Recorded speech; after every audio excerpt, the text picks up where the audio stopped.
विश्वानि देव सवितर्दुरितानि परासुव यत्भद्रं तन्न आसुव ॐ शान्ति शान्ति शान्ति. We are all familiar with the global relevance of some forms of ancient Indian knowledge, such as the practice of yoga and Ayurveda. Today, there is an increasing awareness, both in India and abroad, that there is a vast treasure house of knowledge tucked away in the few ancient Indian texts that have survived the ages. Of these, spirituality, yoga, Ayurveda, Vedic mathematics, dance, drama, and other arts, and Vastu have received considerable attention due to their popular and academic appeal. However, other forms of science, technology, and philosophy have remained largely untapped for their potential. In this video, I will try to show you what can be found in some of these areas. By this eye-opener, I hope you will be enthused into taking up research into one or more of these subjects, thus opening up new frontiers of knowledge and in the bargain, making the world a better place. Let us start with some well-known and not so well-known discoveries in modern times of ancient Indian knowledge that are still hard to explain. We are all familiar with the iron pillar of Mehrauli and the characteristic it is famous for, the fact that it has not rusted for centuries. The pillar is composed of 98% pure wrought iron and does not have enough carbon to make it rust-proof. However, even though the pillar is at least 1600 years old and maybe even 3000 years old, it does not carry any rust whatsoever. After years of intensive research, a team of metallurgists from IIT Kanpur, headed by Professor R. Balasubramaniam, have succeeded in understanding the secret behind this mystery. Their research revealed that there is an unusually high level of phosphorus in the metal. By the action of weathering, that is, the natural alternate wetting and drying cycles, an ultra-thin film of iron hydrogen phosphate hydrate is formed on the surface of the pillar that prevents rusting. This is a crystalline film, which prevents the oxidation of the iron below. Even more interestingly, the thickness of this film, which is currently just 1/20th of a millimeter thick, increases with age. This means that the resistance to corrosion of this metal actually increases with age. In the words of Professor Balasubramaniam, the pillar is a living testimony to the skill of metallurgists of ancient India. The mystery of the rust may have been solved, but what is still unclear is how to produce iron of this composition. The blast furnaces currently used leach out all the phosphorus, and it is not so simple to add it back. So here is another mystery that is yet to be solved. Another gift to mankind from India, yoga, has meditation as its integral component. Now, it has been scientifically proven some time back that meditation leads to a reduction in stress levels and hypertension, an increase in mental focus, and has a positive influence on overall mental and physical health. But a recent study has further shown that yoga helps in reducing the symptoms of psychiatric disorders like depression, schizophrenia, and attention deficit hyperactivity disorder. However, what is amazing is that we are still unclear about how meditation produces these effects. Taking an example from mathematics, among the basic operations of addition, subtraction, multiplication, and division, division is considered the most challenging and time-consuming, even on the computer. It usually entails trial and error. Mathematicians have been looking for a long time for a way of converting this difficult operation into a combination of the other three, so far unsuccessfully. Vedic mathematics provides the answer for a host of cases. For example, division by 9, 19, 29, 39, etc. The answers to which even a child can rattle off mentally. However, how these methods work is yet unclear. Even though all the computational steps are before us, the process is not short of magic. Probably, if some enterprising researchers solve this and similar conundrums, they may even make a difference to the speed of computations on computers. Many more such examples abound in all parts of India where the science or technology is right in front of our eyes, but its how or why has not been adequately studied. They are just calling out to fresh researchers to study them. The findings of such a research could open the doors for their practical application and further development. Now let us look at some examples where modern knowledge has independently discovered some facts that were present in our ancient texts all along, but had not been understood as such. In fact, in most of the cases I will mention, this equivalence has still not been recognized by scholars. In a well known ancient philosophical text, Vaisheshik Darshanam, we encounter the statement Gurutva Prayatna Sanyoganam Udakshepanam, which means that the action throwing up is the result of three factors: weight of the body, the effort applied, and the union of the effort and the weight. That is, where and in what direction that effort is applied on the body. Even a young student of science can see that this is only a different way of putting Newton's second law of motion that states that the acceleration of a body is directly proportional to the force applied to it and occurs in the direction of the force. Now, Vaisheshik did not give the detailed equation, but it did give all the factors involved in the equation. And we have to remember that it is not a mathematical text. Then it would be fair to assume that for people who knew the components of the equation itself was not a mystery. Like this, there are many other gems sitting in Vaisheshik which are waiting to be interpreted properly. Next, let us look at the functioning of the mind. This has been analyzed extensively in our Darshan Shastras or philosophical treatises. In particular, it has been mentioned in several of them that the mind processes only one signal at a time. Thus, Nyaya Darshanam says, Yukpajnananutpattir manaso lingam, which means that in any given moment, the mind produces knowledge of only one input from the five inputs coming from each of the senses. Our five senses are continually bombarding us with all kinds of information about our environment at every instant of time. Thus, the eyes see, the ears hear, the nose smells, the tongue tastes, and the skin touches, all at the same time.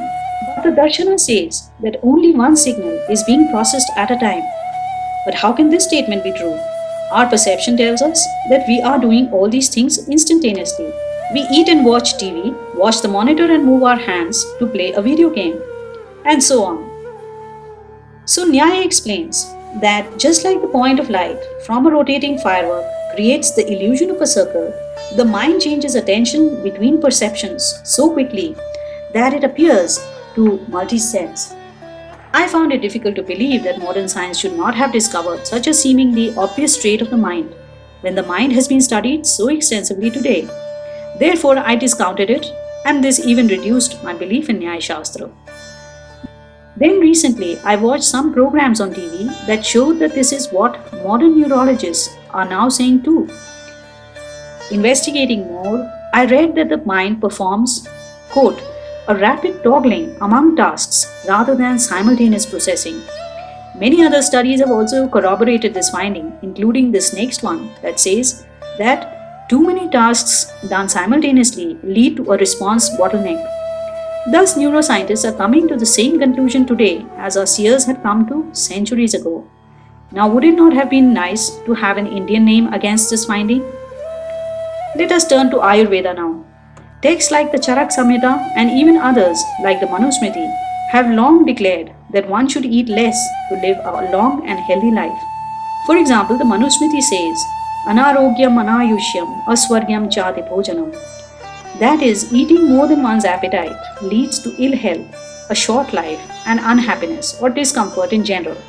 Therefore, it should be avoided. But overeating is what our generation seems to indulge in all the time, isn't it? And nobody said there's anything wrong with it. Now, in the Japanese archipelago, there is an island called Okinawa.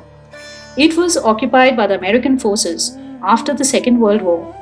Soon, some of the observant Americans noticed something strange about the population on the island. It has many people living up to 90 years and all in good health. This attracted some scientists to study the phenomenon.